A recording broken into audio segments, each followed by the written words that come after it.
And welcome back to the MTG Rundown. I'm Andrew. And I'm Elijah. And we are missing an entire Happy today. Missing an entire Happy today. He is down with a sickness, but not the sickness. Not the sickness. So he's not getting down with the sickness necessarily, but it is a sickness. It's definitely a related, sickness. Like, you know? Disturbed would want to have a talk with yeah, yeah, that's a copyright talk and a half right Yeah, there. yeah. But, Happy's going to have to talk. We can't control that. Yeah. So sorry, Happy. That's another call you have to deal with. Yeah, exactly. But anyway, so we hope he gets better soon. Hope he's resting, relaxing. Hopefully he'll be back up and ready to go for next week. Chilling out, Max, and relaxing, all cool. Happy, come back soon. Come back. Come back. So anyways, we got a couple things to talk about. Obviously, lots of Kamigawa spoilers. They have been dumping them out. Oh, they've been dumping them. And it's looking beautiful. All the showcase, all the borderless, all the extended. Yeah. The art style is fantastic. It looks amazing. And on top of that, we have another fun thing to talk about that Wizards of the Coast is doing with their packaging. Mm-hmm. So it just started. This is breaking news. Breaking news. Like, Jeff, if you can put an animation right here that says breaking news, we need to talk about it. Breaking news. The Goobers have something to talk about. So obviously we're going to talk about the most important thing, the packaging first. Obviously. Spoilers are nothing, let's be honest. Yeah, come on. And so basically what Wizards of the Coast is doing is they have changed how their security packing tape looks, because the old stuff they used before, literally all of it you could just buy online. It's the generic eBay, one that everybody uses. Generic one everyone uses. So what the fine folks that we call scammers would do would probably buy a whole bunch of product, open it up, be like, ooh, here's all the money, and then reseal it back up and send it out, and you're stuck with crap. That's literally what it is. It was a big problem on Amazon for a while. I don't know if they've cracked down or tried to fix anything or not, but basically because Amazon does their big warehouse thing where all the stuff for one thing goes into a pile, they would send something out. Amazon themselves would send something out. Someone would get it, carefully, do a nice little crease on it. They'd pull out every single rare, every good card out of all the packs, put everything back in, seal it up, and then just return it to Amazon for nothing. Oh yeah, it was. And they get, not only would they get all their money back, but Amazon would wind up re-shipping them because they don't know. You know what I mean? And there's no accountability for it. There's not a lot of tracking involved, so people don't get in trouble for that. Crazy.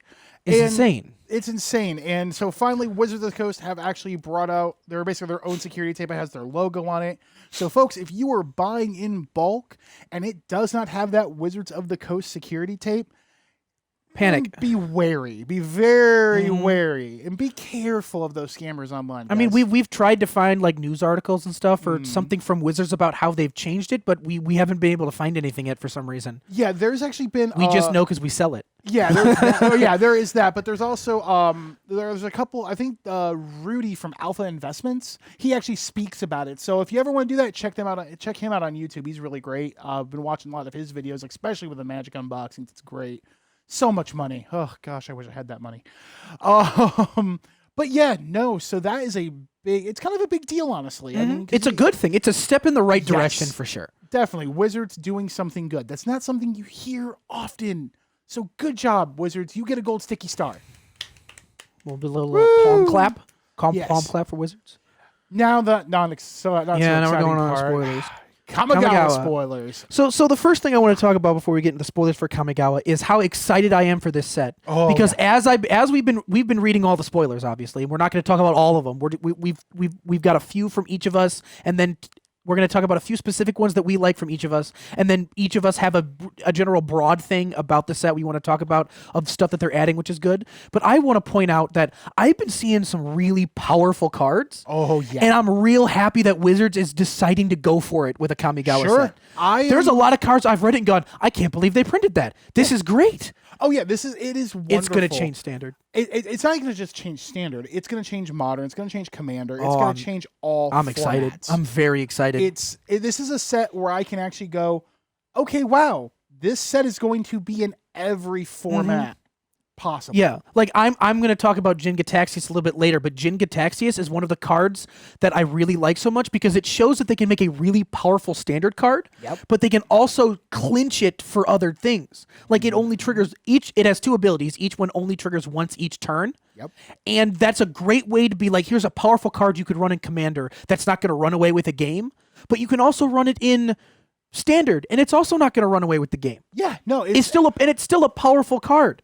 It seems like what they have done with their testing and everything like that is they finally got some good quality testing in. Because in my opinion, a lot of these cards, they're powerful, but they don't see over the line. Now, I'm sure once we get into the new meta, because they obviously can't test everything. Exactly, someone's going to find something, but that's where the banned and restricted list come in. So. Exactly, and honestly, if that's the case, we're totally fine with that. Proper use of it. Yes, it's not that's the proper use. It's not like this last banned and restricted announcement where they did preventative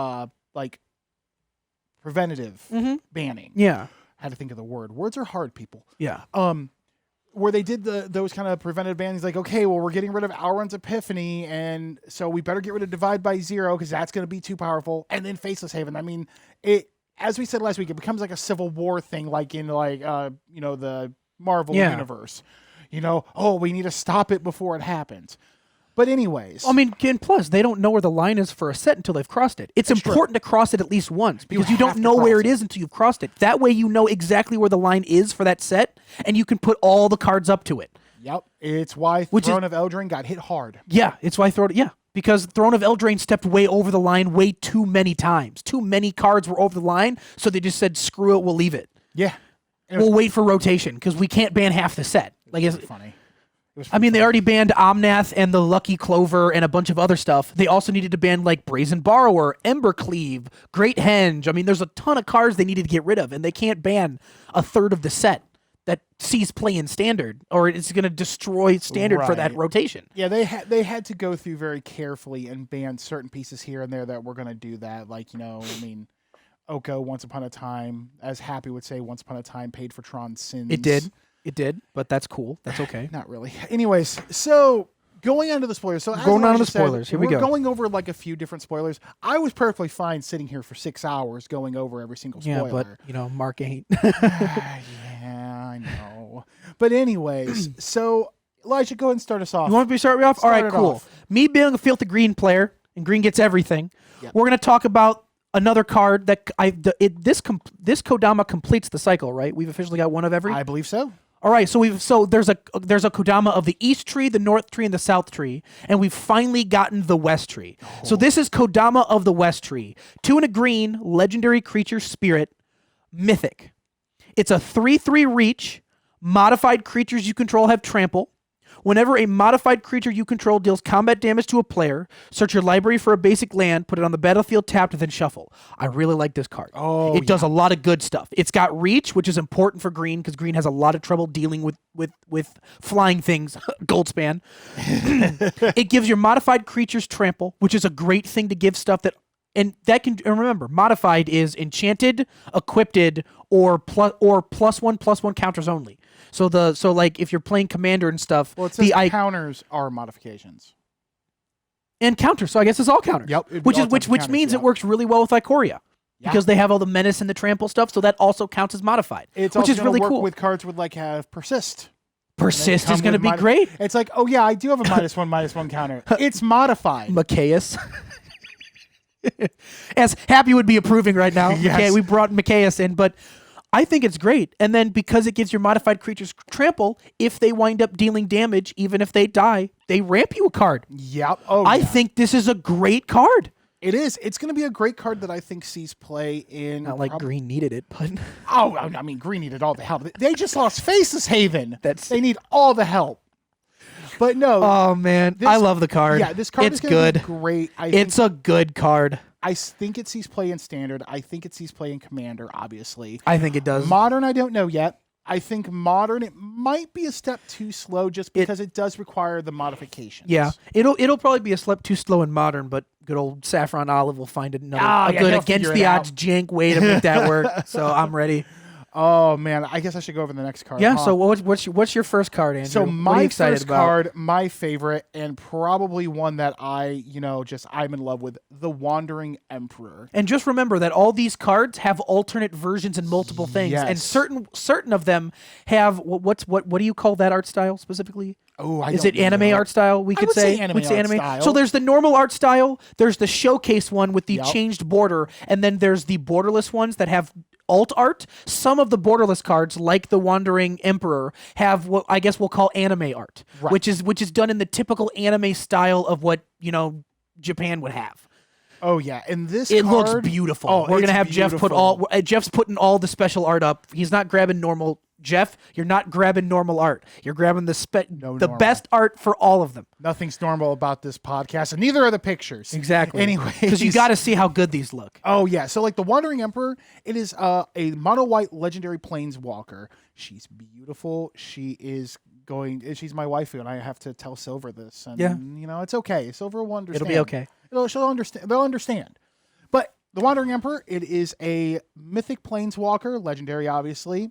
It is 2 colorless and 2 white. It starts out with 3 loyalty. Now, here's where it gets important. It has flash. Yes, This is it the has first flash. planeswalker with flash. I don't Right? think it's the. I don't think there's any other planeswalker with flash in this game. We're gonna have to look that up. Anyways, well, if we're wrong, we'll tell you we're wrong. Yeah, I don't think that's here. While you keep talking about it, I'll see if I can find it. Yeah, sure. Go ahead. I guarantee you it it's is a planeswalker with flash, so you can play this at any time. You can play it instant. As long as the Wandering Emperor entered the battlefield this turn, you may activate her loyalty abilities at any time you could cast an instant. The +1 is put a +1/+1 counter on up to target one target creature. It gains first strike till end of turn. -1, create a 2/2 white samurai creature token with vigilance, or -2, exile target tap creature, you gain 2 life. Holy crap, I love this card. Now, people are going, it's okay. No, you don't understand. White needed something like this. White needed a better way. Yes, they had the fateful absence. Absence, thank you. Fateful Absence card that destroyed stuff pretty fast, creatures and planeswalkers, and gives them the clue. Okay, whatever. This is great because not only are they getting risky with planeswalkers having flash, and they're testing that, like we were talking about, they're getting close to that line, but it has 3 different things. So let's say you're in a fight right now, you're in a duel, I guess I should say, and they're going, all right, yeah, I'm gonna swing out with these 3 creatures. Okay, cool. So I'm gonna, flash in Wandering Emperor before blockers. I have the choice of buffing something up and giving it first strike to take down one of their things and keep mine alive. Creating an extra blocker. Yes. Or just exiling one of their creatures because it has to tap to attack. It's great, and you gain 2 life. You're gaining life, and they can't even attack your planeswalker that turn because of the fact of You played it. They've already declared attackers. They've already declared attackers. So I think the best way for this, like the -2 is good in a pinch, like Yes. if you really need it. But I think what you do is you save the 4 mana, you go, I flash it in, I +1, I either trade or benefit from something from killing it, and the next turn I get to do it again. Now let me blow your mind here, okay? Now let's say the full spoiler isn't completely out, so they could still do this because of everything we've seen. I would not be surprised if they did anything. You have the Wandering Emperor out. What if you find a way to blink it during combat? You blink that sucker, it comes back. This triggers again. Yeah, you get to activate it the turn it came in. If you can blink the do it again. planeswalker, you get to keep activating it. Yeah, there has to be a way to do it. There's going to be a way to do it. We have to find. We have to have a target. It has to be a bounce for non-creature specific things, like bounce a permanent and then return to the battlefield. Sure, we can find it. Oh, by the way, I did look it up. There are 4 planeswalkers that reference flash, but this is the first planeswalker that can be cast at flash speed. Yeah, that is awesome. It's the first one. This is, again, it's one of my favorite cards. I love white that has utility. Yeah, That is one of the big things, and that's something that I kind of feel like that they've been missing in this color. Yeah, to be honest this with is the you. first really powerful planes card we've had post Archaeomancer's map.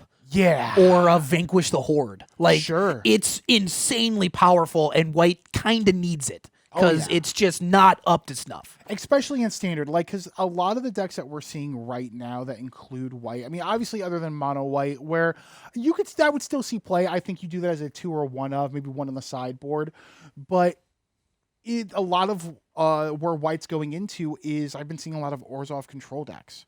Orzhov, this would be a great Orzhov control. You kidding me? Azorius, even for control. Yeah, even Azorius. Any control that's running white in it, that's a really solid card.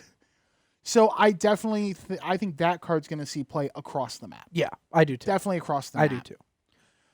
Want to go? Yep. Another one? So I got what I wanted.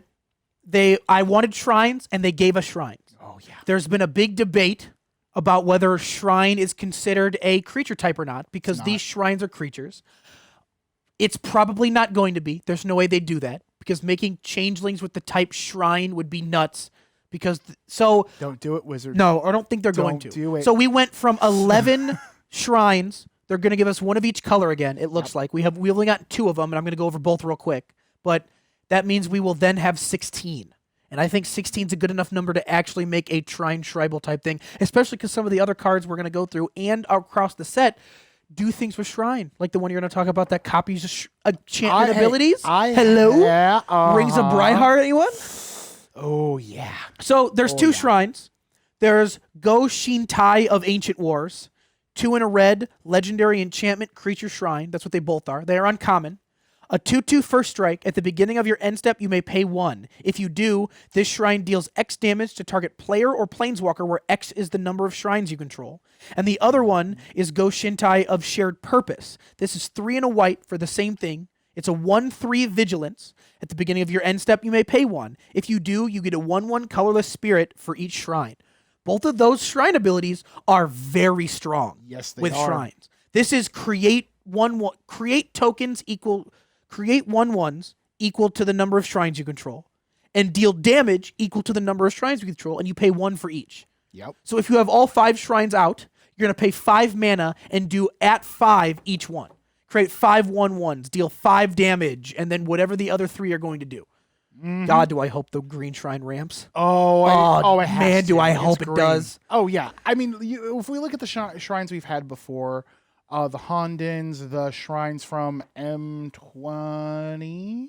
Mm-hmm. Yeah, M20 or M21, one of the 2. There's the shrines from the original Kamigawas. Yep. And then there's the shrines from, I think it's 21. Yeah, I think and so. then they gave a Sanctum of All as an additional shrine. Yeah, and a way to search shrines and double up on things.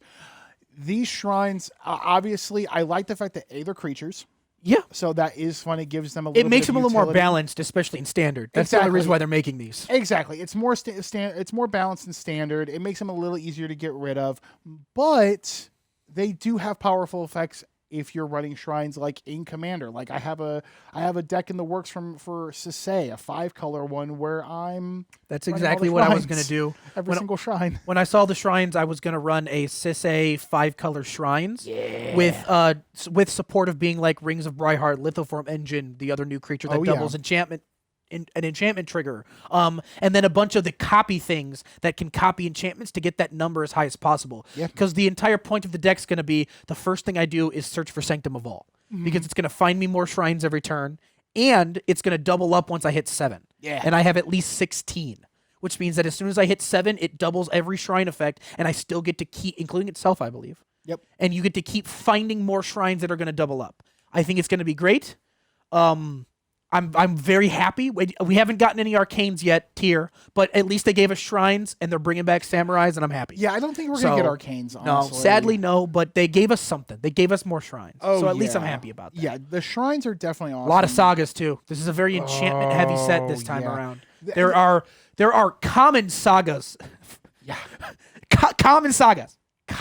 Well, since we're talking about the sagas, I actually want to talk about that because I like what they're doing with sagas this time around. The sagas beforehand, you had like the 3 or 4 steps. You followed each one. And then it was over. That was it. These actually most of them. Back. It's not all of them, but it's most of them. Yeah. Most of them always do something.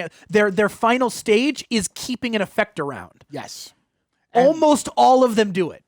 Definitely. If not all of them at the moment. I haven't looked at every single saga at the moment, but almost all of them flip. Like, see, to talk about which one is my favorite saga Yeah, right now. go to your next card. Hidetsugu consumes all. And I'm sorry if I butchered that. So the first part of this saga, it is a Rakdos colored enchantment. So 1 red, 1 black, and a colorless to cast it. So 3 mana cost. So it enters the battlefield, you put the first lore counter on it. Destroy each non-land permanent with mana value 1 or less. Ooh, that's a token killer right there. That's a Soul Ring killer. Yep. Buy Soul Ring. Now the second step, exile all graveyards. Yeah, because no more graveyard interaction. You're done. Step 3. Now this is the one that is common amongst all of them, right? Most of them. Exile this saga, then return it to the battlefield transformed under your control. This thing transforms into Vessel of the All-Consuming. It is a 3/3 enchantment creature ogre shaman with trample. Whenever Vessel of the All-Consuming deals damage, put a +1/+1 counter on it. Whenever Vessel of the All-Consuming deals damage to a player, if it has dealt 10 or more damage to that player this turn, they lose the game. So it's a one shot at 10. If it hits Yes. if it hits someone for 10 damage, they just lose. Yes. And I think a good thing to note is its first ability, it just has to deal damage. Yep. Which means if they block it and it doesn't die, it still grows. Yeah. So you don't have to connect for it to grow. You have to connect for the 10 part. But that means it keeps growing even if you use it as a blocker every turn. This card is nuts. It's good. It's real love good. it. I love cards like this. I am a fan of cards like Phasia Untouchable. I am fans of cards like the Vraska Planeswalker in Guilds of Ravnica, where you made the thing to go, okay, boom, you're dead. I love cards like this. And this is something that, I'm sorry, I don't care how jank the deck's going to be. I'm going to strive to get a kill every time. Yeah, like I'll go 1 and 4. That one, I'm going to get that kill. I did the same thing when Strixhaven came out because they gave us in one of the sets they gave us Grinning Ingus again. Yeah. And with Bergie and and Terror of the Peak, because that was still legal. good. You could, if you had all 3 on the board, you could blink Grinning Ingus infinitely and just kill someone like that. And I did it once. I actually got it off once. The great. deck was horrible otherwise, but yeah. it's the same. The cards like that are awesome. It's the same thing with Vorpal Sword, Triskaidekaphile, Dragon's Maze. I mean, there's a million of them. I love cards like that. I love alternatives like that. Alternatives are good. It's a good thing to have. It really makes you think about it. It's why I always enjoyed cards like in Pioneer, the Inverter deck. I actually like that deck. I love the fact that you got to win with Thassa's Oracle in such a way. Jace, Wielder of Mysteries, is another fun way to win games. It's just a different way to win games, which some people might be annoyed with. But man, let me tell you something. When you see it go off, even if you're the opponent, you're like, I can't be too mad about that. That's pretty funny. Yeah. Oh yeah, great. But that's a great card. Oh yeah, that's been like my favorite. Hell, enchantment. honestly, especially with Kamigawa, that's going to be a card that's played a lot. I think Rakdos is coming back in Standard. Oh yeah, because all the graveyard interaction we've seen so far. Yeah, oh boy, is that going to be necessary? It's definitely going to be a card. This is another card I see played across the field. This is another one that I see it being in Modern. I see it being in Standard. I see it being in Commander. I mean, just think about it in Modern for a second. 3 mana. Yep. Wipe their baubles and their chalices. Wipe their springleaf drums. Everything. You wipe everything. Hell, it gets rid of Colossus Hammer. Oh yeah. Wipe the Colossus Hammers. Yeah. Like, that's awesome. This card stops Hammer Time. Next turn, they lose their graveyard for recursion with Luris. Anti-Luris right there. This card is nuts and broken. And then the benefit after all that is a creature that's going to kill them if it hits 10, and there are easy ways to make it that real artificially. Right. This is a card I definitely see for Modern, at least. It's definitely something you put one of in there, and then you have a couple more in sideboard. Yeah. So that way it's like, oh, okay, I'm going against Rakdos Rock. Okay, let me board these in because I'm going to stop your recursion. Yeah. I'm going to stop. Oh, well, I'm going against Hammer Time. Well, okay, that's easy. This is a pretty good card for that, too. It's 3 good. mana wipe everything they have that's 1 or less. Yep. I mean, it's right up there in my mind. Is it everything 1 or less? What is it? Destroy each non-land permanent. That kills DRC and Ragavan too. Yep. Oh no. Oh, that's better than we think it is. I swear. I know right now. Happy doesn't know what we're talking about right now, but somewhere I think he's laying down. He opens his eyes and he smiles. He's like, Yes, Ragavan is getting destroyed again. Because like DRC is one of the strongest 1-drops you can have Yeah. in 90% of the decks that you That's play Dragon against. Rage Channeler. Just in Dragon case. Rage Channeler. So when you're paying 3 mana to wipe every Dragon Rage Channeler and Ragavan they have on board, in addition to Colossus Hammers, Springleaf Drums. I mean, you name Baubles. I mean, you name it, it's gone. Oh, it's like beautiful. Tokens. tokens too. Tokens go away. If if someone's playing a Cascade deck with Rhinos, Yep. 3 mana kill your Rhinos. Bye-bye. It's great. It's a great card. It's wonderful. Tell me your next card. So surprisingly, it's a vehicle. I'm not a big fan of vehicles. I'm not gonna lie. This vehicle specifically, I really like because it's basically going after the namesake of Voltron, Oh, man. which is the old yeah. show Okay, let's calm down with how many olds you're saying there, buddy. That was with part the of old my show childhood. Voltron, where all 5 of or Power Rangers, for God's sakes, that works too, where the 5 different pieces came together to If make you the call mecha. Power Rangers old, That is I will old, throw man. you across this table. That is old. You know it is. I don't condone violence. I'm talking about the older, not the newer Power Ranger stuff that nobody cares about. I'm talking about the OG Power Rangers, man. I know. Me too. Yeah. All right, so we'll get to the card. It is called Mech Titan Core. It's a 2-mana artifact vehicle that's a 2/4. Crew 2. Important. You pay 5 mana. Exile Mech Titan Core and 4 other artifact creatures or vehicles you control. So they can be artifact creatures or they can be vehicles. It's We servos. and it's servos and or can even be tokens, I guess. Doesn't matter. You create Mech Titan, a legendary 10/10 construct artifact creature token with flying, vigilance, trample, lifelink, haste that is all colors. Yeah. When and that token yeah. is awesome. When that token leaves the battlefield, you return everything exiled except Mech Titan Core tapped under its owner's control. So you still get the stuff back if you make the Titan, you just lose the thing that combines them together. Yeah. Which is going to be this and 4 others. Fun enough, if you wanted to, you lose the Titan Core, which is sad, but you could sacrifice 4 power worth of stuff total, which would just be 4 servos because you're losing the core anyway. Does it exile the core? Yes, after it comes back in, yeah. Okay. It says when the token leaves the battlefield, return all cards except Mech Titan Core, so it stays exiled. Oh, okay, gotcha. So the funny thing is, if you wanted to, you could pay 5 mana to make a 10/10 flying, vigilance, trample, lifelink, haste, and you just don't get. And all they are 1/1 servos and the Mech Core. You're not gonna get the Mech Core anyway. If you don't care about getting the vehicles back, or you weren't building it to be, if you're building it all around Mech Titan, you just make super little 1/1s that you token. You don't care if they come back, because once you exile a token, it never comes back. So if you blink a token, it never comes back. If you exile a token, it never comes back. Same old, same old. It doesn't exist once it leaves. And So the Mech Titan Core would stay exiled, as would the tokens, but you can do that with very minimal effort. I also want to point out the token. The for Mech token's Titan real cool. Is really cool. It's really cool.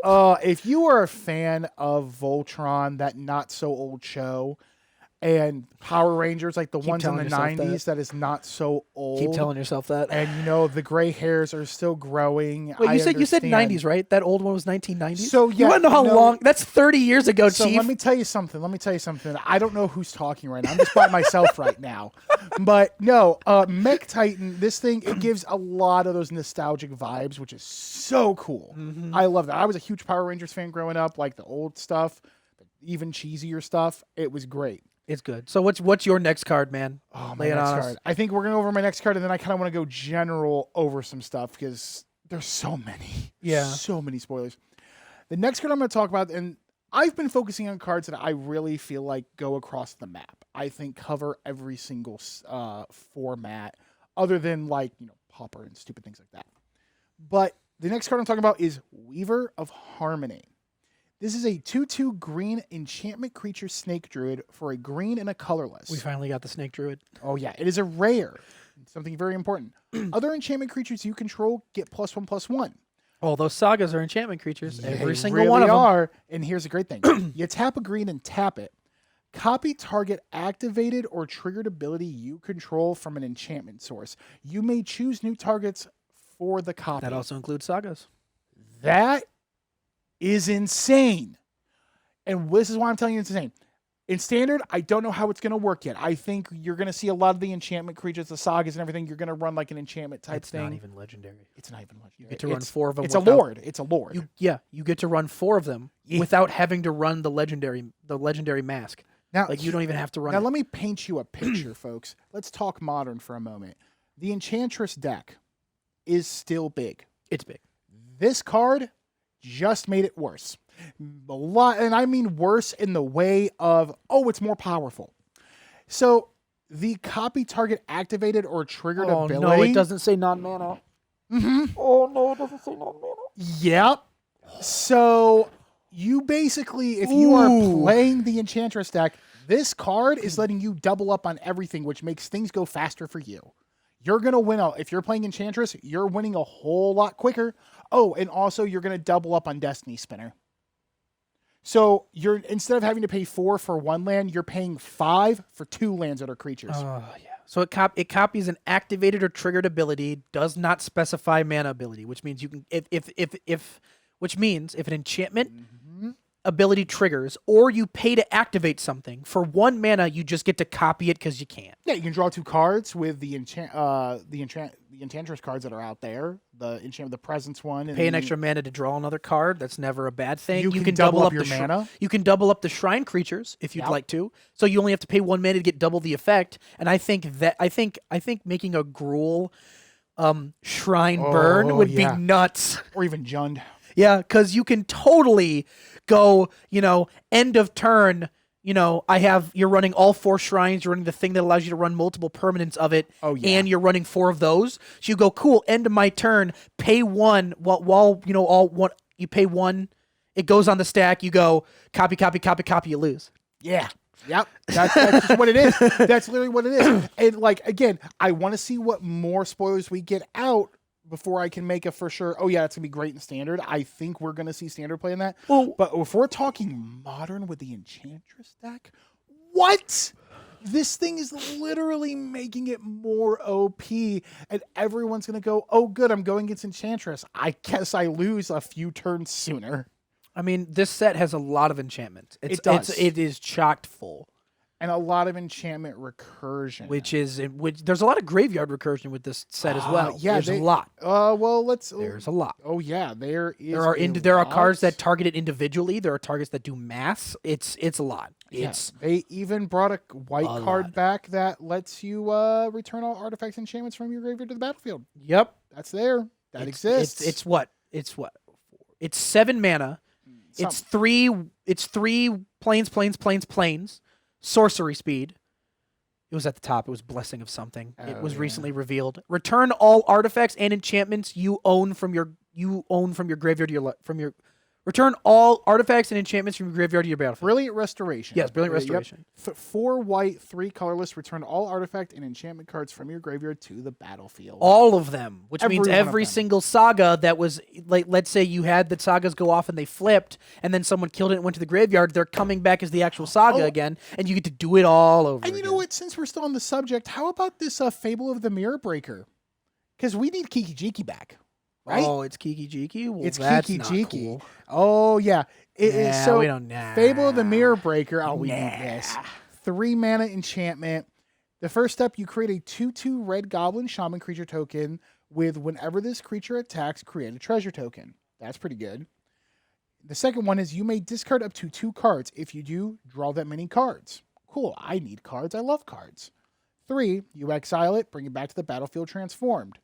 Reflection of Kiki Jiki. Oh, it's back. It is a 2/2. You tap 1 and tap it. Create a token that's a copy of another another target non-legendary creature you control, except it has haste.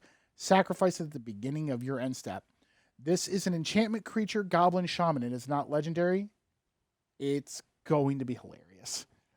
I loved Kiki Jiki back in the day. Mm-hmm. And I'm real happy it's back in some form. It's great. Mm-hmm. It's wonderful. Oh boy, what a set this is turning out to be. I will say that is one thing. I'm really glad these spoilers have come out. I was really concerned about the set. Yeah, I'm real concerned. I'm going to be honest with you. I was concerned about the set until I've been seeing all this. I'm not concerned anymore. It's going to be a great set. Oh, you want to talk about Tamio? Yeah. So I'm going to talk about So back when they first came out, they gave us Kaito Shizuki, which was a planeswalker. His mortal enemy is Tezzeret. Going into some lore stuff, Tezzeret still controls the planar bridge. People theorize that Tezzeret's the reason Vorinclex showed up on Kaldheim. And so Tezzeret with Jin Gitaxias is showing up in Kamigawa. Yep. In this thing. So we're getting Tamio completed Sage because Jin Gitaxias is trying to perfect all the Kamis. Yep. And we have Tezzeret Betrayer of Flesh, which is also great.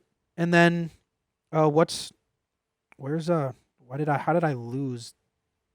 What are you looking for? Jin Gitaxias? Yeah, I don't know how I lost him. That's kind of. Oh, there he is. Jin Gitaxias Progress Tyrant. Yep. So Tamio completed Sage is 2 colorless, a forest, hybrid Simic Phyrexian. Whoa. Back. Island. So it's 5. However, it has completed. The ability completed, which is where that hybrid Phyrexian symbol. That hybrid Phyrexian symbol can be paid with a forest or an island or paying 2 life. But if you pay it this way, it loses 2 loyalty counters. So it goes from 5 to 3. Yep. Which is not bad. It's still a great planeswalker so far. Sure. So it drops at 5, unless you did the thing. +1, tap up to 1 target artifact or creature. It doesn't untap. Neg X, exile target non-land permanent card with mana value X from your graveyard. You get a token that's a copy of it. Whoa. Neg 7, create Tamio's Notebook, a legendary colorless artifact token with spells you cast cost 2 less to cast and tap draw a card. I love this Planeswalker. I love the Planeswalker. This Tamio. She's going to be great. She's going to be great. Both Jin Gitaxias and Tamio have Phyrexian script version. So they have Phyrexian language versions, which are great. I think it's interesting that the Neg 7 isn't an emblem. Yeah, no. Isn't that interesting? That is a little interesting. I like it. I like the fact I think the reason why... Here's what I think. I think the reason why that Tamio's Neg isn't a token. It's a token and not an emblem is because if you drop it for its 5, it's a 5 for 5 that can ult in like 2 or 3 turns. Yep. And that's really powerful. Oh, I think it would have been cool if the completed allowed it came in with 2 loyalty counters, but changed token with artifact token with emblem. Sure. I think that would have been cool. Yeah. Like you can pay it for 5 and it'll neg 7 for a token. Or you can complete it, and if you ult it, it's an emblem. I think that would have been real cool. Well, I think the reason they did that is because of the tap ability that it has for drawing, because the emblem is something that... Yeah, an emblem is something you can't interact with. It doesn't necessarily exist physically in the game. It's just something you have. Yeah. But no, I like... This is another good example of how Wizards is trying to balance things. This is a 5 casting cost Planeswalker that comes out with loyalty 5. But you have the chance to make it cost 4 into life, and it just comes out a little weaker with the loyalty. I like that. I like that balance. It's the flexibility. It's a nice, flexible thing to be able to do if you need it. It feels strong. Yeah. It feels strong, and it doesn't feel like you're getting hindered. And these abilities are nuts. I love the -X ability. That -X ability is great because it's, you could go, okay, let's see what I have going on. I only have this Planeswalker in my hand. What's in my graveyard? Oh, something that can help me prevent from dying or win the game. So you play the Planeswalker. If you play it out for the cast, you -5 and you get something big to come back. Mm-hmm. That's awesome. That is so good. And it's this. Oh man. We also got Jin Gitaxias, 7 mana 5/5 with 2 really powerful abilities. Whenever you cast an artifact, instant, or sorcery, copy that spell. You may choose new targets for the copy. This ability only triggers once each turn. Second part, whenever an opponent casts an artifact, instant, or sorcery spell, counter that spell. This triggers only once each turn. I really like this because for you, it's copying artifacts, instants, or sorceries. You can cheat out a creature if it's an artifact creature. Yep.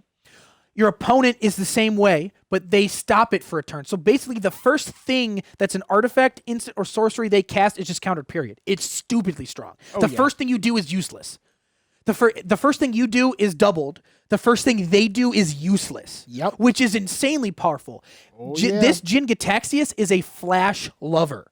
Videlkin Orrery, Leyline of Anticipation for other formats that aren't standard. Flash loves this. Why? Because it says once each turn, which means you can if you play something on someone else's turn, it doubles it. Now, that's awesome. It's great. I love what they're doing, but I want to cover a couple things that are kind of like broad. Yeah, let's go. Yeah, now let's go broad. Now that we've gone the main broad. stuff, let's go broad. How about these Invoke cards? There's a lot of Invoke cards. A lot of Invoke cards. So the Invoke cards, these are just like, they're all monocolored. So you have a black, red, white, green, blue, and they're expensive. They cost 5 each. It's 4 of whatever their color is. So 4 black, 4 red, 4 green, whatever. And then they're always they're always 5. They're always 5. Always all 5. 5 of them are 5. Some are instant, some are sorcery. That's important. Now, there are some that are kind of like, yeah, okay, that's cool, that's awesome. But then there are some that are just like, I'm sorry, what? For example, the blue one. I want to talk about the blue one. Invoke Gales. I've never actually seen this. It is a sorcery for 5. Gain control of target artifact or creature, untap it. Wow. I like that. 5 mana gain control? Wow. Yeah, that's great. Oh boy. That's good for standard control decks, folks.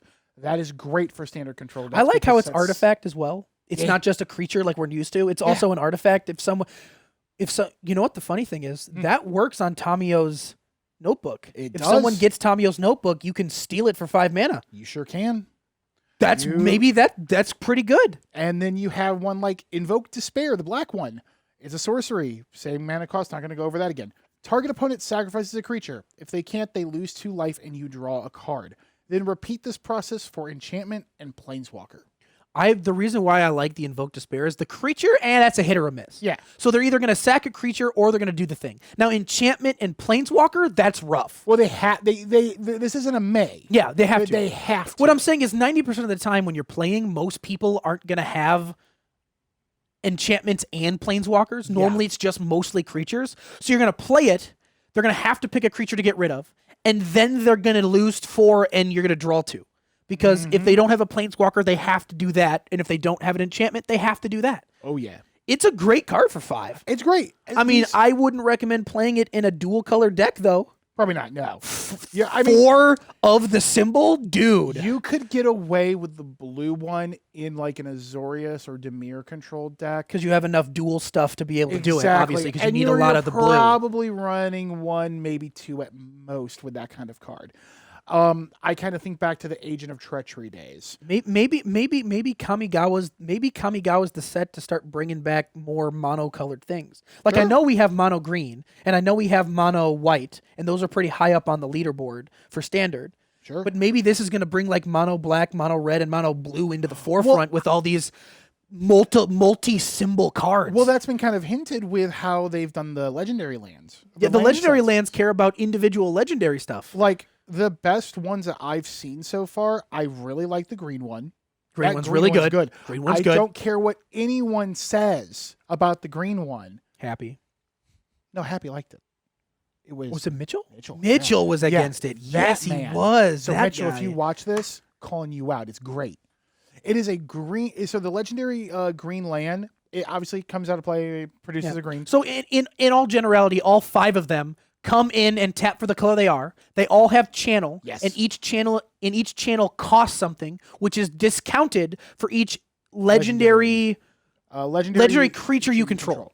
So the green one is you can channel it. It's 1 green and a colorless, or it can just be 1 green if you control a legendary creature. You discard it. Destroy target artifact, enchantment, or non-basic land an opponent controls. That player may search their library for a land card with a basic land type, put it onto the battlefield, then shuffle. That's awesome. Now, yes, I know, but it says basic land type. They could get a shock land. Okay, let them have a shock land. I'd rather them have a shock land than them having... doubling season? No, I don't want them having doubling season. I don't want them having like a creature land that's going to keep hitting my face and killing me. I don't want them having that really cool artifact, I mean, to be honest, in standard, this card is mostly going to be blow up man land, go find a basic. No. Yeah.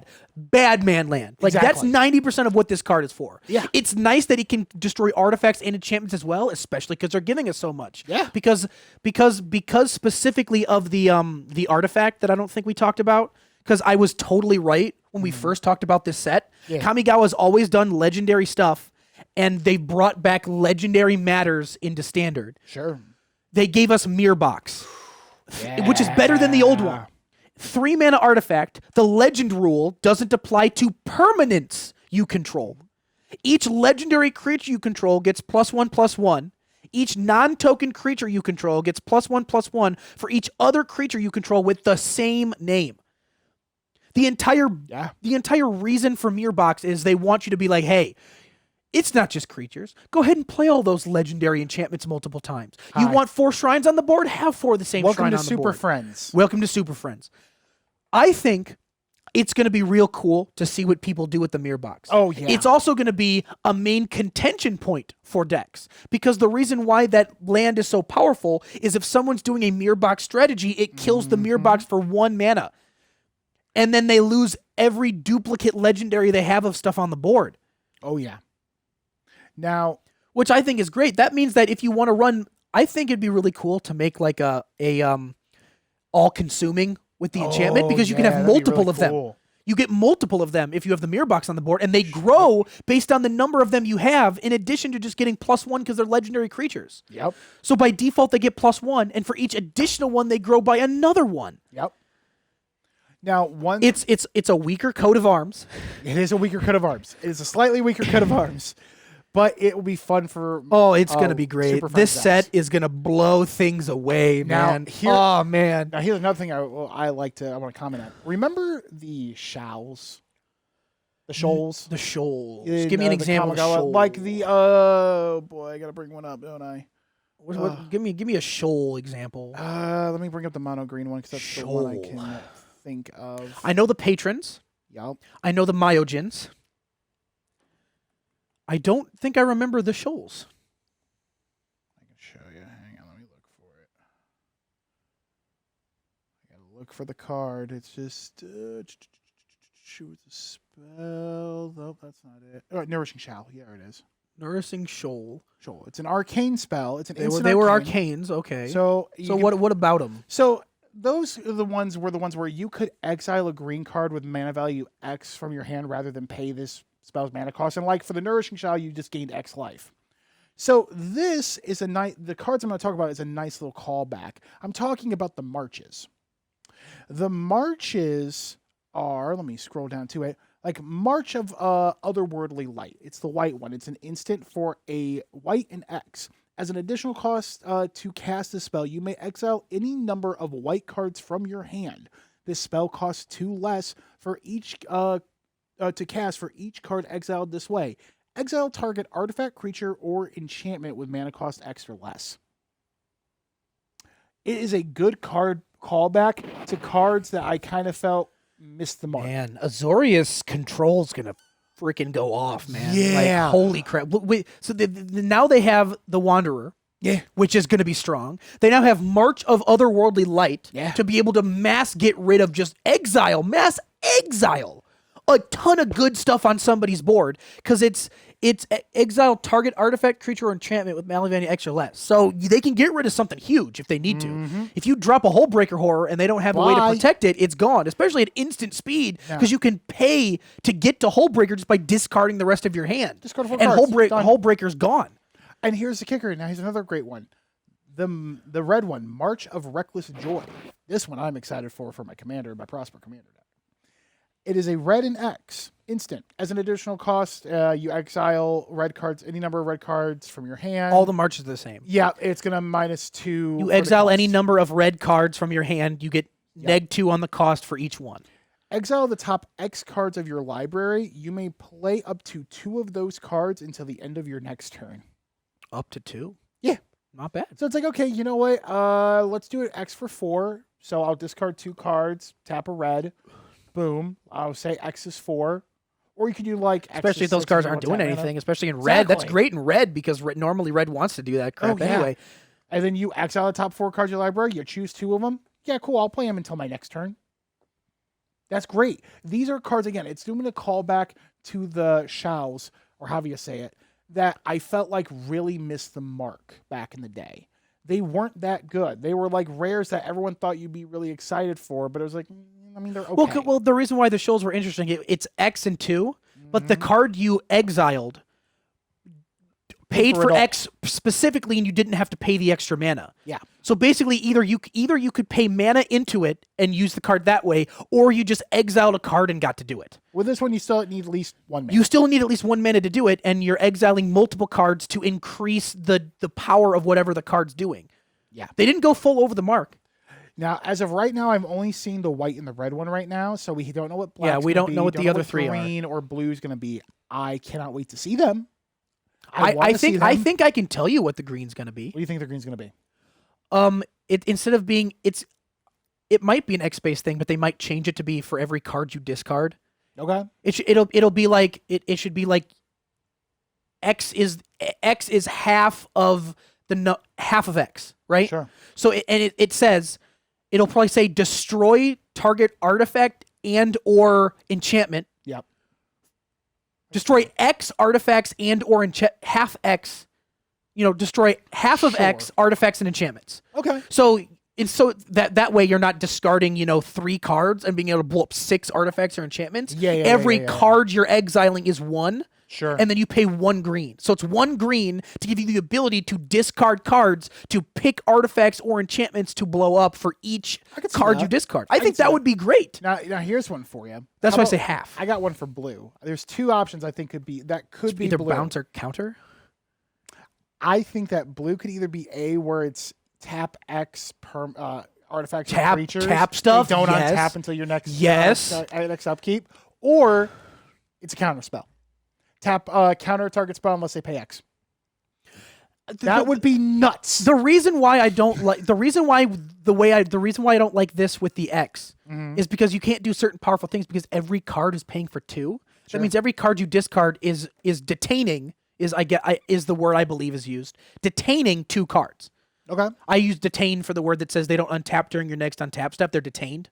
Mm-hmm. The way I remember detained cards is if someone ever detains a card I have, I turn it fully 180 upside down. Okay. And then when I go to my next untap, I untap everything and then I put it into the tapped position. That way I remember my next untap, it will untap with me. Okay. Is a great way to remember detained cards or cards that don't untap during your next tap step.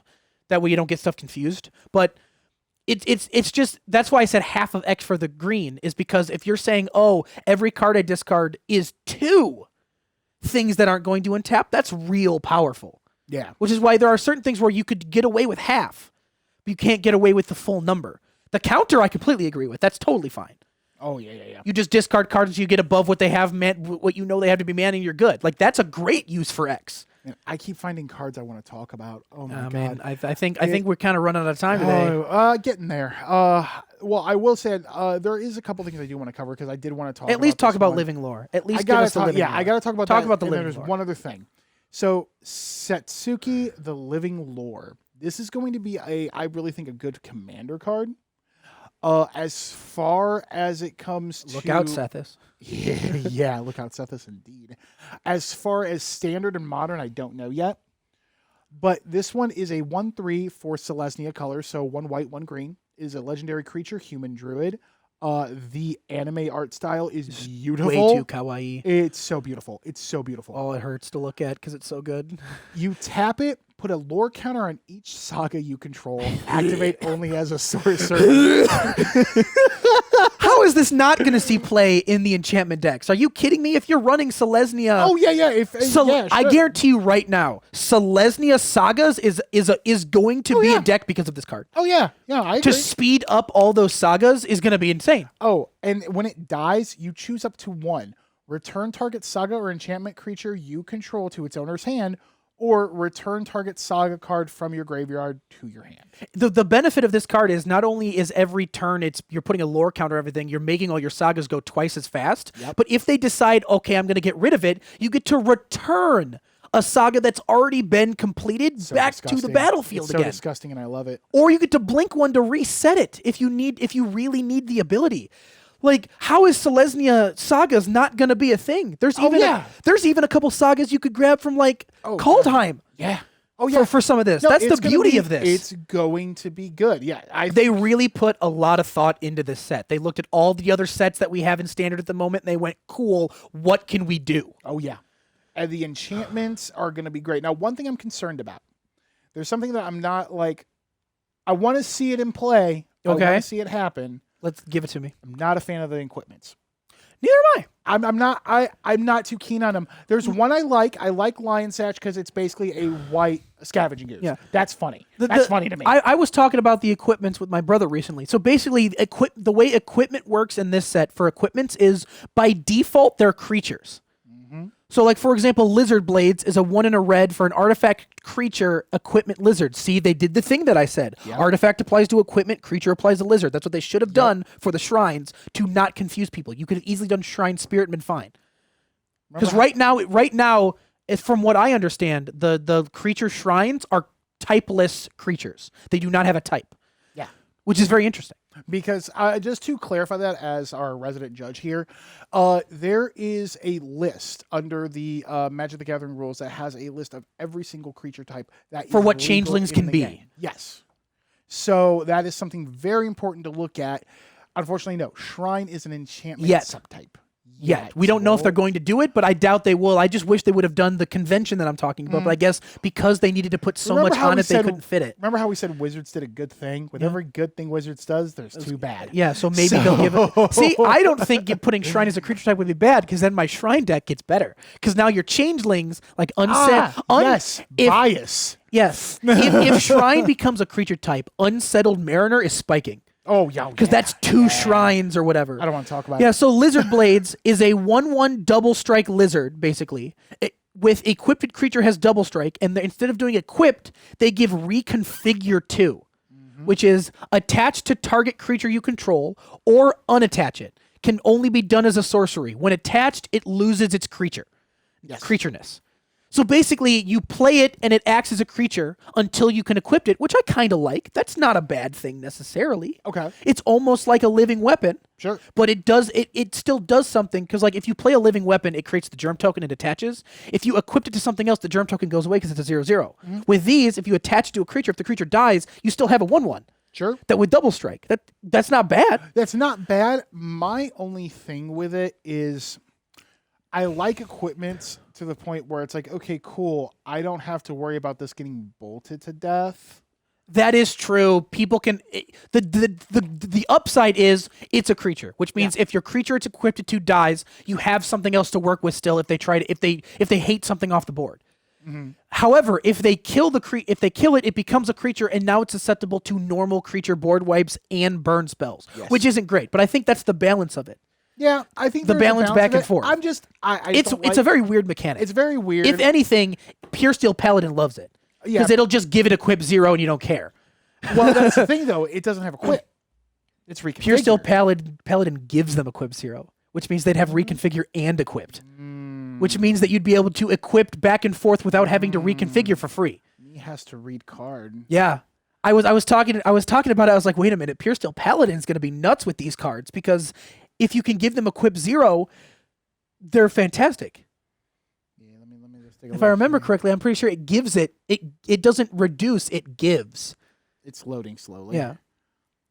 Equipment you control have equipped 0 as long as you control 3 or more artifacts. Really? It has equipped 0. So it has reconfigure whatever and equipped 0, which means you can bypass the reconfigure requirement of source of because with reconfigure, if it's attached to a creature and you want to move it, you have to detach it first and then equip it. Because you're not allowed to directly do it. Yes. So you have to take that step, which costs more mana. Yep. If you have Pure Steel Paladin in non-standard formats, you just get to move it back and forth between anything, or you get to pay the 2 and then unequip it if you'd like. Sure. Because does equipped let you unequipped? No, equipped means you equipped it from one to another. You can't just de-equip it for no reason. Yeah, no. Which is great. Which means that if you have Pure Steel Paladin, you now can be like, oh, if I need a blocker, well, you have to do it at sorcery speed. But if you need more creatures, you can then reconfigure to move it so it stands alone as a creature, or you can move it wherever you want for free because of the equip 0. Pure Steel Paladin's going to be great with those cards. Oh yeah, I honestly think it's... I think they're better than honestly. I think they're better than Living Weapon because I think the reason why is because they stick around longer. Sure. You know what I mean? Because normally equipment after a creature dies, it's like, oh, it's a creature. You'd have to re-equip it anyway, so you're not bypassing the equipped cost. But yeah, they get removed, but that's the benefit you get for like imagine if the Living Weapons made a 1/1 germ instead of a 0/0. Yeah. They'd keep the germ around, which is powerful. That's a powerful thing. Can we also talk about how massive it's 302 cards? Yeah, it's a 302 card set. That's pretty massive. It's a big set. That's a big set. It's a good thing. Sorry, I it's a just good noticed thing. that, and I was like, and we've seen 252 cards, so we're still missing some. We're missing some good ones. Like, we're still missing Marches, we're still missing Invokes, and we're still missing the other ones. Yeah. Like the one that reanimates everything, the ones that are huge cost. Yeah, that enchantment. Oh man, there's a lot of reanimation going on. In this so set. you can either go to mythicspoilers.com or you can go to Scryfall. If you just go to scryfall.com, instead of typing something into the search bar, if you go right under it, it'll say new, it'll have a little red new bubble. If you click on that link right there, it'll show you every current spoiler in every version for Kamigawa. So you can see the alternate arts, you can see the showcase, you can see the borderless and the anime, and then you'll be able to see every card they've done so far. Some of them are in foreign language, but if you click on them, it will bring up it'll bring up the translation for what it is until we get actual English versions of the cards, because sometimes they're spoiled in other languages in different countries. It makes sense. So please check it out.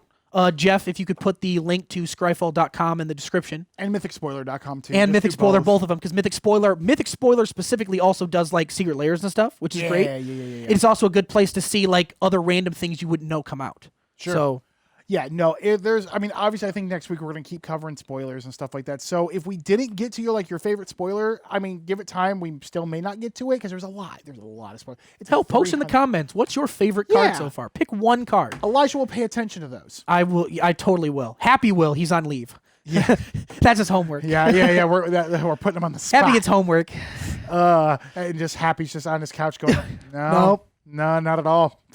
But yeah, guys, that is going to be it for the MTG Rundown tonight. We'll come back next week. We'll discuss more spoilers. We'll discuss more of the cards and kind of just go from there, I think. We'll see what goes on. Hopefully there's some more new stuff going on. I think eventually they're going to spoil the deck lists of the commander decks. Yeah, so I think so. Like if they do that by next Tuesday for us, we could do a few spoilers just of cards, and then like try to do a little deep dive into the decks to see how they're built. Yeah, definitely. Give it a little deep dive into what those look like, because we're all real curious as to how the vehicle deck and the enchantment deck's gonna go. Yeah, for sure.